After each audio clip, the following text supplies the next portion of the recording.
সূরা আন-নাজম। বিসমিল্লাহির রহমানির রহিম।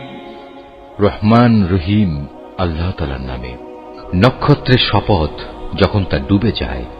তোমাদের সাথী পথ ভুলে যায়নি, সে পথভ্রষ্টও হয়নি। সে কখনো নিজের থেকে কোনো কথা বলে না, বরং তা হচ্ছে ওহী, যা তার কাছে পাঠানো হয়। তাকে আল্লাহর এই ওহী শিখিয়ে দিয়েছে এমন একজন ফেরেশতা যে প্রবল শক্তির অধিকারী। সে হচ্ছে সহজাত বুদ্ধিমত্তার অধিকারী। অতঃপর সে একদিন সত্যি সত্যি নিজ আকৃতিতে তার সামনে এসে দাঁড়াল। এমন ভাবে দাঁড়াল যেন সে ঊর্ধ্বাকাশের উপরিভাগে অধিষ্ঠিত। তারপর সে কাছে এলো, অতঃপর সে আরো কাছে এলো। এ সময় তাদের উভয়ের মাঝে ব্যবধান থাকল মাত্র 2 ধনুকের সমান, কিংবা তার চাইতেও কম। অতঃপর সে তার আল্লাহর বান্দার কাছে ওহী পৌঁছে দিল, যা তার পৌঁছানোর দায়িত্ব ছিল। বাইরের চোখ দিয়ে যা সে দেখেছে, তার ভেতরের অন্তর তা মিথ্যা প্রতিপন্ন করেনি। তোমরা কি সে বিষয়ে বিতর্কে লিপ্ত হতে চাচ্ছ যা সে নিজের চোখে দেখেছে? সে ভুল করেনি, কারণ সে তাকে আরেকবারও দেখেছিল। সে তাকে দেখেছিল সিদরাতুল মুনতাহার কাছে, যার কাছে রয়েছে মুমিনদের চিরস্থায়ী ঠিকানা জান্নাত।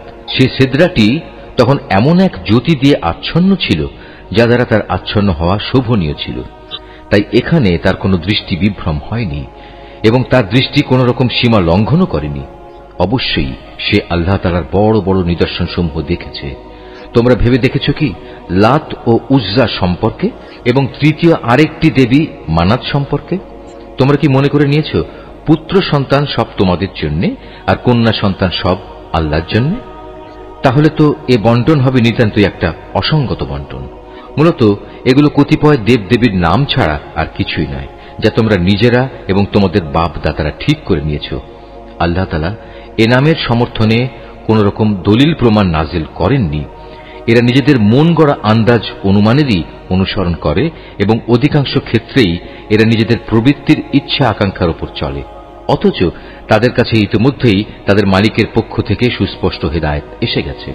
অতঃপর তোমরাই বলো, এদের কাছ থেকে মানুষ যা পেতে চায় তা কি সে কখনো পেতে পারে? দুনিয়া ও আখিরাত তো আল্লাহ তাআলার জন্যই। কত ফেরেশতাই তো রয়েছে আসমানে, কিন্তু তাদের কোনো সুপারিশই ফলপ্রসূ হয় না, যতক্ষণ না আল্লাহ তাআলা যাকে ইচ্ছা এবং যাকে তিনি ভালোবাসেন তাকে অনুমতি না দেন। যারা পরকালের উপর বিশ্বাস স্থাপন করে না, তারা ফেরেশতাদের দেবী তথা নারীবাচক নামে অভিহিত করে, অথচ এ ব্যাপারে তাদের কাছে কোনো জ্ঞানই নেই। তারা তো কেবল আন্দাজ অনুমানের উপরেই চলে, আর সত্যের মোকাবেলায় আন্দাজ অনুমান তো কোনো কাজেই আসে না। অতএব হে নবী, যে ব্যক্তি আমার সুস্পষ্ট স্মরণ থেকে সরে গেছে তার ব্যাপারে তুমি কোনো পরোয়া করো না, কারণ সে তো পার্থিব জীবন ছাড়া আর কিছুই কামনা করে না। তাদের মতো হতভাগ্য ব্যক্তিদের জ্ঞানের সীমারেখা তো ওইটুকুই।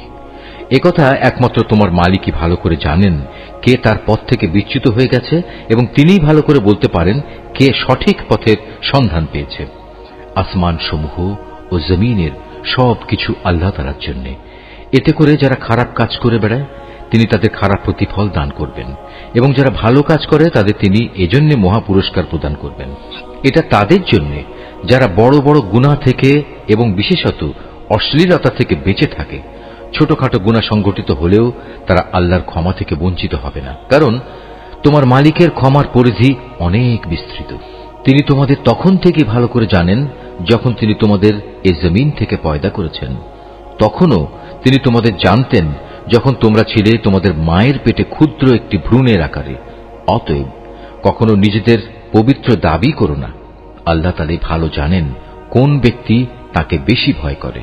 হে নবী, তুমি কি সে ব্যক্তিটিকে দেখোনি যে আল্লাহ তাআলার পথ থেকে মুখ ফিরিয়ে নিল? যে ব্যক্তি সামান্য কিছুই দান করল, অতঃপর সম্পূর্ণভাবে নিজের হাত গুটিয়ে নিল, তার কাছে কি অদৃশ্য জগতের কোনো জ্ঞান ছিল যে তা দিয়ে সে অন্য কিছু দেখতে পাচ্ছিল? তাকে কি একথা জানানো হয়নি যে মূসার কাছে পাঠানো আমার সহিফা সমূহে কি কথা লেখা আছে? তাকে কি ইব্রাহিমের কথা জানানো হয়নি? ইব্রাহিম আল্লাহর বিধানাবলী পুরোপুরি পালন করেছে। কোনো মানুষই অন্যের পাপের বোঝা উঠাবে না।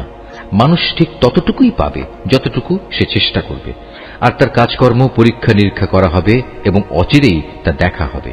অতঃপর তাকে তার পুরোপুরি বিনিময় দেয়া হবে। পরিশেষে সবাইকে একদিন তোমার মালিকের কাছেই পৌঁছতে হবে। তিনিই সবাইকে হাসান, তিনি সবাইকে কাঁদান, তিনি মানুষকে মারেন, তিনি তাদের বাঁচান। তিনি নরনারীর যুগল পয়দা করেছেন এক বিন্দু স্খলিত শুক্র থেকে। নিশ্চয়ই পুনরায় এদের জীবন দান করার দায়িত্ব কিন্তু তাঁর একার।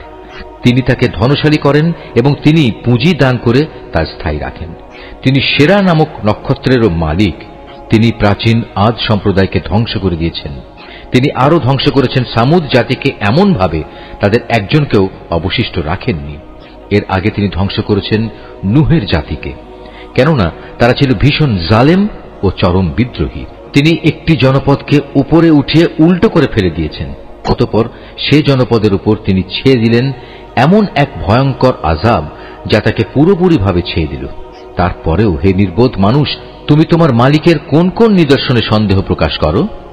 আযাবের সতর্ককারী এ নবী তো আগের পাঠানো সতর্ককারীদেরই একজন।